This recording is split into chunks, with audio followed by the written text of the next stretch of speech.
Breaking news చూస్తున్నాం. హైదరాబాద్ జలసౌధలో ఇంజనీర్లతో కేంద్ర బృందం భేటీ అయింది. రాష్ట్ర వ్యాప్తంగా సంచలనంగా మారిన మేడిగడ్డ బ్యారేజ్ ఇష్యూపై కేంద్ర బృందం ఆరా తీస్తుంది.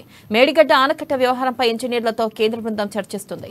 CWC chief engineer Anil Jain నేతృత్వంలో బృందం చర్చలు జరుపుతుంది. అయితే ఈఎస్సీలు మురళీధర్, నాగేంద్రరావు, వెంకటేశ్వర్లు, ఓఎస్టీ శ్రీధర్ దేశపాండే, ఎల్ఎన్టీ ప్రతినిధులు భేటీలో పాల్గొన్నారు.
బ్రేకింగ్ న్యూస్ చూస్తున్నాం. హైదరాబాద్ జలసౌధలో ఇంజనీర్లతో కేంద్ర బృందం భేటీ అయింది. అయితే రాష్ట్ర వ్యాప్తంగా సంచలనంగా మారిన మేడిగడ్డ బ్యారేజ్ ఇష్యూపై కేంద్ర బృందం ఆరా తీస్తుంది. దీనిపై మరింత సమాచారాన్ని మా ప్రతినిధి రాజు అందిస్తారు.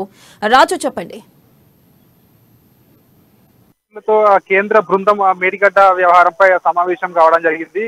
ముఖ్యంగా నిన్న కేంద్ర జల సంఘం ఏదైతే 6 సభ్యుల కమిటీ ఏదైతే నియమించడం జరిగిందో ఆ కమిటీ నిన్న క్షేత్రస్థాయిలో అక్కడికి డ్యామ్ దగ్గరికి వెళ్లి లక్ష్మీ బరాజ్ ను మేడిగడ్డ బ్యారేజ్ ఏదైతే ఉందో దాన్ని కూలంకషంగా పరిశీలించడం జరిగింది. అక్కడ అసలు ఎందుకు పిల్లర్ నెంబర్ 20 ఎందుకు అసలు కుంగడం జరిగింది, దానికి గల కారణాలు ఏమిటి, ఆ పిల్లర్ తో పాటు ఇంకా దాని పక్కన 19, 20, 21 పిల్లర్ రకమైన ప్రమాదం ఏర్పడిందా, డ్యామ్ సేఫ్టీ ఏ విధంగా ఉంది, దీనికి గల కారణాలు ఏమిటి ప్రాథమికంగా అంచనా వేసేందుకు వాళ్ళైతే క్షేత్రస్థాయిలో అక్కడికి ప్రాజెక్టు దగ్గరికి వెళ్ళడం జరిగింది. వీరితో పాటు కేంద్ర బృందంతో పాటు రాష్ట్రానికి సంబంధించినటువంటి అధికారులు కూడా వెళ్ళడం జరిగింది. అదేవిధంగా వీరితో పాటు ఎల్ఎన్టీకి సంబంధించినటువంటి ఇంజనీర్లు ఎవరైతే ఉన్నారో వాళ్ళు కూడా నిన్న ప్రాజెక్టు సందర్శన చేయడం జరిగింది.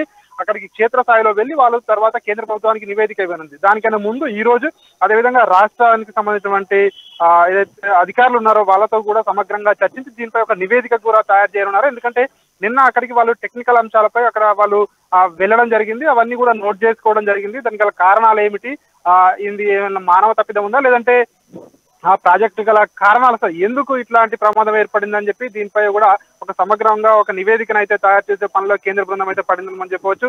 CWC chief engineer Anil Jain నేతృత్వంలో ఈ బృందం అయితే చర్చలో ప్రజెంట్ ఈ భేటీలో ఈఎస్సీలు మురళీధర్, అదేవిధంగా నాగేంద్రరావు, వెంకటేశ్వర్లు, అదేవిధంగా ఓఎస్డీ శ్రీధర్ దేశపాండే, అదేవిధంగా ఎల్ఎన్టీ అధికారులు కూడా ఈ భేటీలో పాల్గొనడం జరిగింది. వీళ్ళందరూ కూడా ఈ భేటీలో పాల్గొని అందుగల ప్రాజెక్ట్ లో ఏర్పడినటువంటి అయితే ఆ ప్రమాదం ఉందో ఆ ప్రమాదం గల కారణాలు అదేవిధంగా నివేదికను తయారు చేయనున్నారు. అందులో ఎక్స్పర్ట్ కమిటీ ఏదైతే ఉందో ఎక్స్పర్ట్ కమిటీ కూడా ఆ కమిటీ రాష్ట్ర స్థాయి నేతలతో వీళ్ళందరితో చర్చించి ఆ నివేదికను కూడా ఫైనల్ చేసే పనిలో కూడా ఉన్నట్టుగా కూడా మనకు ఆ వార్తలు ఉంటా ఉన్నాయి. ముఖ్యంగా ఎలక్షన్ల సంవత్సరం కావడంతో ఎలక్షన్ల ఇప్పుడు ఇంకా నెల రోజులు దాదాపు ఉంది కాబట్టి ఎలక్షన్ల ముందు ఇట్లాంటివి రావడం వల్ల అధికార ప్రతిపక్షాల మధ్య ఏదైతే మాటల యుద్ధం కొనసాగుతుందో ఈ మాటల యుద్ధం నేపథ్యంలో వీళ్ళు ఇచ్చే నివేదిక అయితే ఉందో ఈ నివేదిక ప్రస్తుతం కీలకంగా మారే అవకాశం కూడా మనకు కనిపిస్తా ఉంది. ఎందుకంటే ఈ నివేదికలో వీళ్ళు ఏదైతే ఇస్తారో దాన్ని అసలు ప్రమాదం ఎందుకు జరిగింది, ఎలా జరిగింది, లేదంటే కట్టడంలో లోపమా, లేదంటే మానవ తప్పిదమా అనేది వీళ్ళు ఈ రోజు కేంద్ర ప్రభుత్వానికి ఇచ్చే నివేదికలో